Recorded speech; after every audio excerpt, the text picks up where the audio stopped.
K is for kids.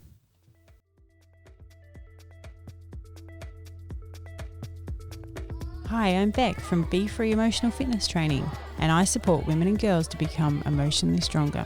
And I'm Vern from Move Forward Mentoring, and I specialise in male mentoring, helping boys and men find their passion, speak from their heart, and build better relationships. And together we are Rekindling Relationships. We work with couples through mentoring sessions as well as facilitating communication and creative workshops to build deeper connections. Welcome to our podcast, designed to help you strengthen and bring more fun into your partnership, as well as create a more loving, healthy and strong connection. Hello there. How you doing? Welcome back. And those voices you could hear behind our intro were actually our kids. Bec and I have a blended family of 4 kids. We have 2 tweens and 2 teens and 2 boys and 2 girls. So it's a bit of a mix, isn't it? Sure is. It's hectic. It's pretty hectic. And today we're going to talk about kids and how kids can impact your relationship and what you can do about it. So, Bec, how do you think our massive children actually affects our relationship? I think children affect relationships greatly. I think they're probably one of the biggest stresses on a relationship. And I think they've affected us in a way that obviously clearly we don't get as much time together. Time is definitely one of the biggest problems. And we have the added element of that we're a blended family. So there's a lot of trying to get used to each other as well. Yeah. And sometimes there's that juggling of it's not your child. So sometimes your parenting styles or discipline styles might slightly be different. So you've got to sometimes regroup and have a chat about that. Different forms of discipline and making sure that we have the same values and that we have a concerted front all the time. So we've got each other's back. You know, the kids can't play one off the other, which they don't seem to do, not all of them. But it is very exhausting sometimes. Absolutely. So one thing that comes up for me in having kids is my energy levels. And I find that by the end of the day, I'm exhausted. I feel like, I've been talking to this one and talking to that one and dealing with this and doing some discipline and organising and, thinking about 100 other things as well as work. By the end of the day, I'm exhausted. It takes some time for me to have the energy to even sit down and hang out with you. Yeah, that's right. It is very demanding emotionally, physically, because there's double, triple the chores. There's so many people around. Kids. I feel like sometimes I spend all day at the sink washing dishes and you seem to spend all day in the kitchen cooking. Even though they do have chores, which is a good thing to instill too. They have their own chores, but it's still, obviously, there's so many people around. There's 6 people. There's a lot to do. And when we were in homeschooling, for most of this year, it's been homeschooling, then there seems to be no break. There are always children here. They never leave and go to school. They're here and we don't get that space to ourselves, which we really crave. What else do you find challenging? It's interesting being in a blended family. I have 2 girls who I've been bringing up for about 8-9 years in a co-parenting situation. Now I have your boys as well in here, and that's really different to work with boys compared to girls. And it's funny because, I work with boys, mentor boys, was a school teacher for many years. So I've worked with boys, but actually having boys under my own roof was something completely different. And I feel really lucky because your boys are very easygoing. And also teenage boys seem to be very different to teenage girls and just a little bit more chilled out and not so much in their head and getting all worried about things which I don't even see the point of. So I can really, in a sense, it's actually been really good because I can actually relate to the way they are sometimes. Yeah, the dynamics are very different, aren't they, between boys and girls? How's it been for you all of a sudden having girls in your life? Yeah, it's interesting because like you, I've just had 2 boys, but I can also relate to the girls. It's not like I found it unusual to be around them. I remember being a girl and it takes me back when I hear, or particularly the eldest girl, talk because she's 13. We've got a nice relationship. She tells me a lot of her problems, which I can relate to. It reminds me of being a teen girl. Though they are very, very different to having boys, I can still relate to them a lot. I feel that the dynamics of having so many kids in the house can sometimes make it like there's no space. Like there's always a noise, there's always sound. That's something I really struggle with actually, is that there's always someone talking and something going on to the point where I'm like, wow, can everyone just be quiet and go away for a little bit because I'm a bit over the noise. And it's noticeable, isn't it, whenever we're home and it's just the two of us? Oh, it's so still. It's so it's so peaceful. It's actually one of the things that when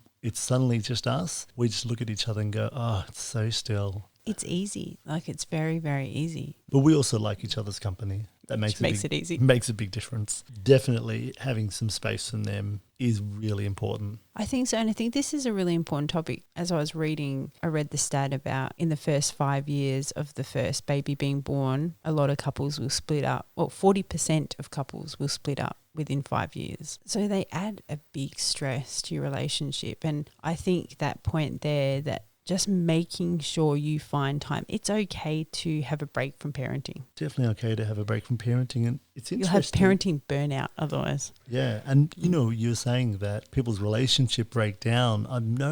I've spoken to people who have said, oh, we're planning on having a baby and I think that will make things work better for us. And I just sort of look at them as if to say, hang on, you need to sort your relationship out before you have children, because having kids doesn't bring you together. It can actually drive a wedge. Because, oh my God, that just magnify everything. Yeah, because all of a sudden there's no spontaneity, less time for romance and making love in the afternoon or wandering off to the pub. You know, you all of a sudden there's not just responsibility, but there's someone there who needs you all the time. All the time. You're a parent 24/7. And that makes it exhausting. But I think it's really important that both people are really involved in the parenting of those kids. And it's not left to one person and left to the other person. One just checks out and, oh, I've got to go to work and my job is just to work. Your job is to raise the kids. No, it's both people's job to raise the kids. And when both people do it, it can make it easier. I think you need to be mindful of your time not always being family time, because it quite quickly changes from couple time, which is what it was like before you had kids, to family time. And there's no longer couple time. Or individual time. Yeah, and I think it's important to prioritise your own personal space and date nights, like still date each other, which I think banged on about a few times. We have banged on about it. We do see it as important. It's really important. But it's also the communication, isn't it? Like if, as a couple, if all you're doing is talking about the kids, and especially when they're young, who's changing the nappy, you know, when are you going to go and do the shopping? And it becomes this real grocery list of conversation where it's check boxes of things to do rather than how was your actual day, you know? How are you feeling? That person says, well, I'm losing my mind because I've just been dealing with poo and nappies and screaming children. Stuck with kids all day. Then the other person has to just hear that and go, wow, I really feel for you. And not think, oh, I'm being blamed or shamed. No, this is your opportunity to really hear someone and allow them to vent and listen to them and support them, because having a space to vent and be able to say the stuff, which you can't just go out down the road and start complaining to other people about your kids, having someone who you love and trust, who you can talk to about it when you're feeling it, is really important. What do you find works well for us as far as us as a couple, but also us as a family? I think we make sure that we have time together, and that time together is where we can talk about what we want and what we need, as well as the children. We'll do both, but that time together I think is really valuable because it just allows us the space to download and feel like we're not just parents, we're lovers. It keeps us strong, and if we're strong, then the family's happy. If we're happy, family's happy. Having a lot of different activities that we can do as a family helps bring us all together blended really well, I think. We go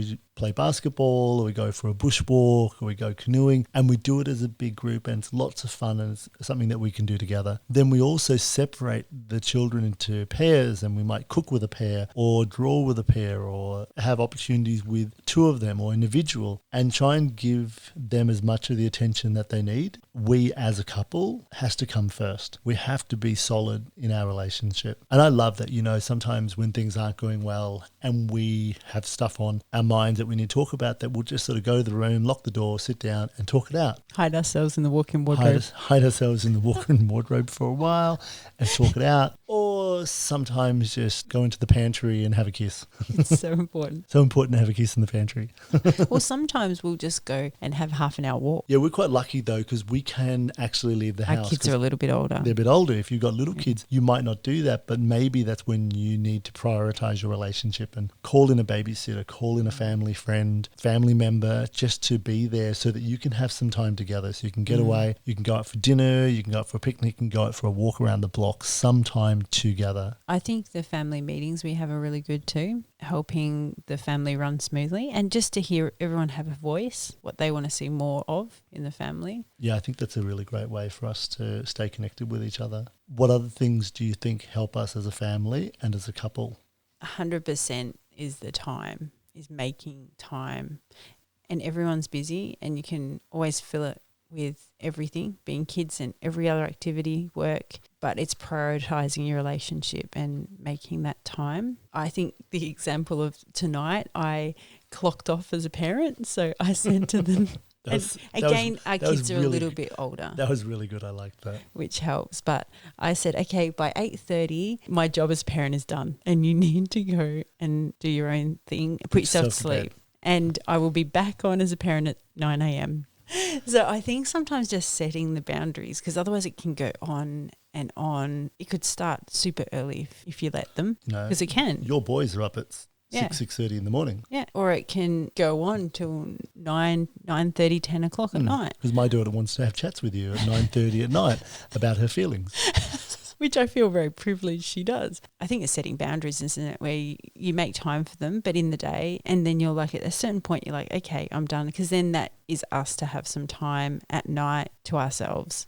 By 8:30, we're not too shot. But if it goes on till, 9:30, 10 o'clock, then that's our night over. Yeah, we're pretty much in bed after that. Yeah. And then it feels like all we're doing is parenting and we're not actually spending any quality time together. Another thing that works really well is not taking things too personally. You're really good at this. Sometimes I might say, I think this and this, and if it might be about the other person's child. And that's not always easy to take, but you're really good at listening and accepting and hearing what I have to say about things. Yeah. I mean, sometimes I am quite challenged by it because I don't want my own child to be the one that's creating the drama, but I recognise that it's not about that. It's actually about trying to make a cohesive family unit so that we all move together. And sometimes one or the other is going to go off tap and they're going to have issues, but as long as we stick together on this, it all sort of works itself out. Yeah, and that's ultimately, if that's your intention and your goal to have a happy family life, then you're going to try and make that work as best as possible, aren't you? And maybe that's like what we've spoken about in the past, which is it's not about me getting what I want. It's not about you getting what you want. It's about the relationship getting what it wants, getting what it needs, and the family getting what it needs. So we work together